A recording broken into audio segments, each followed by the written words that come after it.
नमस्कार, ये आकाशवाणी शिमला है। अब आप अनुराग पराशर से प्रादेशिक समाचार सुनिए। आज के मुख्य समाचार। मुख्यमंत्री ने कहा, प्रदेश में इस वर्ष रिकॉर्ड 1545 मीट्रिक टन सेब जूस कंसंट्रेट का हुआ उत्पादन। उप मुख्यमंत्री मुकेश अग्निहोत्री की केंद्रीय स्वास्थ्य मंत्री जगत प्रकाश नड्डा से भेंट, कई मुद्दों पर हुई चर्चा। दिव्यांगजनों को आत्मनिर्भर बनाने के लिए आईटीआई व तकनीकी शिक्षण संस्थानों में शुरू होंगे विशेष कोर्स। और सांसद अनुराग सिंह ठाकुर ने प्रदेश सरकार पर केंद्र की योजनाओं का श्रेय लेने का लगाया आरोप। अब समाचार विस्तार से। प्रदेश में बागवानी उपज विपणन व प्रसंस्करण निगम द्वारा इस वर्ष अब तक रिकॉर्ड 1545 मीट्रिक टन सेब जूस कंसंट्रेट का उत्पादन हुआ है। शिमला जिला के पराला संयंत्र से 814 मीट्रिक टन, सोलन जिले के परवाणु संयंत्र से 653 मीट्रिक टन, जबकि मंडी जिला के जरोल संयंत्र से 78 मीट्रिक टन सेब जूस कंसंट्रेट का उत्पादन हुआ है। मुख्यमंत्री सुखविंदर सिंह सुक्खू ने बताया कि एचपीएमसी खरीदे गए लगभग सभी सेबों का सर्वोत्तम उपयोग सुनिश्चित कर रहा है और काफी कम संख्या में फलों को नीलामी के माध्यम से बेचा जा रहा है। उन्होंने कहा कि इस वर्ष MIS के माध्यम से प्रदेश में कुल 29,200 मीट्रिक टन सेब खरीदे गए हैं। मुख्यमंत्री ने कहा कि पहली बार चंबा जिला के दूर दराज क्षेत्र पांगी में भी सेब की खरीद शुरू हो गई है। उप मुख्यमंत्री मुकेश अग्निहोत्री ने आज नई दिल्ली में केंद्रीय स्वास्थ्य मंत्री जगत प्रकाश नड्डा से भेंट कर कई मुद्दों पर चर्चा की। उन्होंने हरोली विधानसभा क्षेत्र में बनने वाले बल्क ड्रग पार्क की प्रगति को लेकर विचार विमर्श किया और इस संबंध में अतिरिक्त राशि की आवश्यकता के बारे में केंद्रीय मंत्री को अवगत करवाया। उप मुख्यमंत्री ने ऊना में प्रस्तावित पीजीआई सैटेलाइट सेंटर के निर्माण को गति देने का भी आग्रह किया। उन्होंने केंद्रीय मंत्री से ऊना जिला में मेडिकल कॉलेज खोलने की भी मांग की। अग्निहोत्री ने बताया कि केंद्रीय मंत्री ने प्रदेश को हर संभव सहायता देने का आश्वासन दिया है।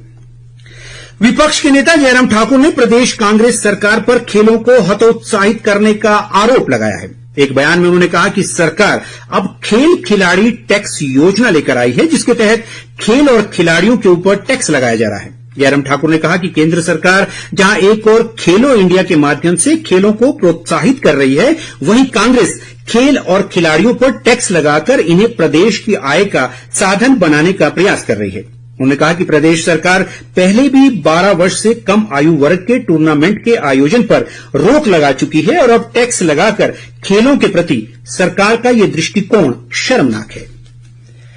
विधानसभा अध्यक्ष कुलदीप सिंह पठानिया ने कहा है कि चंबा जिला के भटियात विधानसभा क्षेत्र के लिए जल शक्ति विभाग द्वारा 288 करोड़ रुपए की कार्य योजना तैयार की गई है। सिंहता में एक जनसभा में उन्होंने कहा कि इन योजनाओं के पूरा होने से लोगों को जल शक्ति विभाग से जुड़ी सभी आवश्यकताएं पूरी होंगी। उन्होंने क्षेत्र में जल शक्ति विभाग के विश्राम गृह का शिलान्यास भी किया।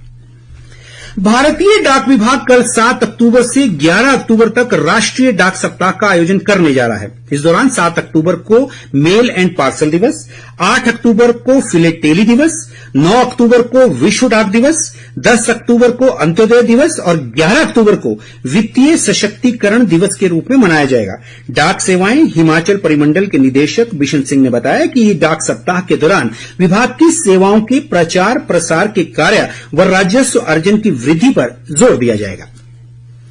शारदीय नवरात्र के चौथे दिन आज मां दुर्गा के कुष्मांडा स्वरूप की पूजा अर्चना की जा रही है। मां के इस स्वरूप को 8 भुजाओं के साथ चित्रित किया गया है और माना जाता है कि मां अपने भक्तों के लिए समृद्धि लाती है।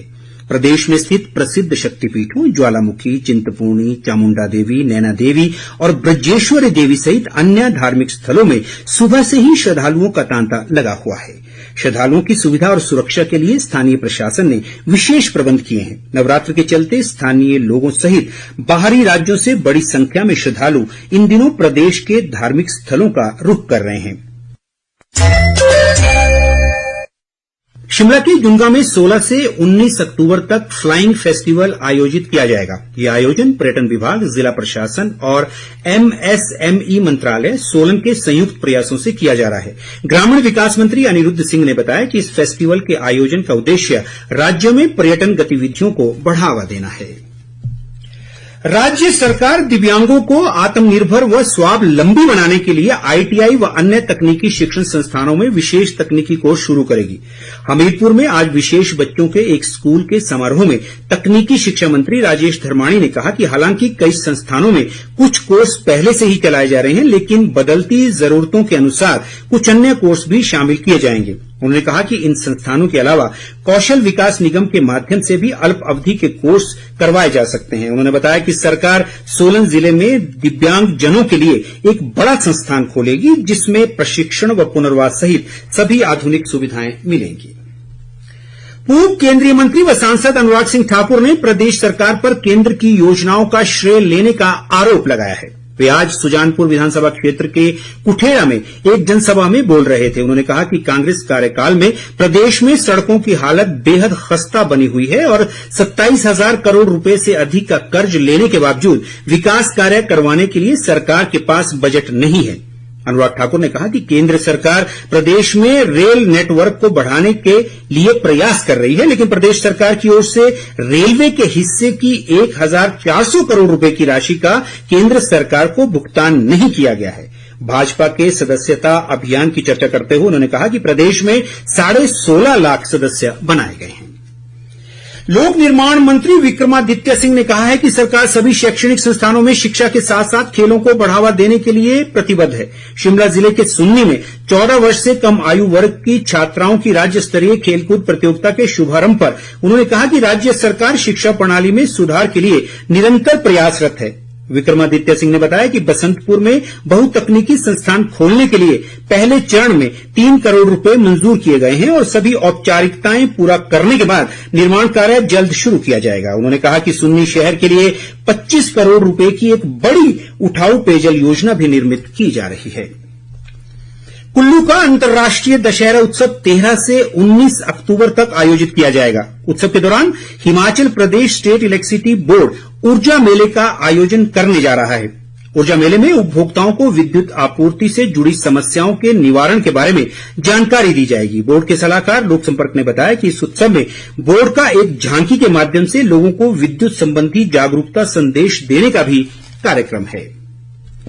वन्य प्राणी सप्ताह के उपलक्ष्य में आज प्रदेश के विभिन्न स्थानों पर मिनी मैराथन का आयोजन किया गया। कुल्लू में आयोजित मिनी मैराथन में मुख्य संसदीय सचिव सुंदर सिंह ठाकुर ने मुख्य अतिथि के रूप में शिरकत की। उन्होंने कहा कि राज्य सरकार पर्यावरण व पारिस्थितिकी संतुलन को सही बनाने और वन्य प्राणियों के प्राकृतिक आवास के संरक्षण के लिए विभिन्न स्तरों पर प्रयास कर रही है। उन्होंने मैराथन के विजेताओं को पुरस्कार भी वितरित किए। इधर शिमला के रिज मैदान पर भी वन्य प्राणियों के संरक्षण के प्रति जागरूकता बढ़ाने के लिए मिनी मैराथन आयोजित की गई। धर्मशाला में आयोजित मैराथन के महिला वर्ग में साधना, जबकि पुरुष वर्ग में अनीश पहले स्थान पर रहे। मुख्य संसदीय सचिव आशीष बुटेल ने युवा पीढ़ी से नशे से दूर रहने का आह्वान किया है।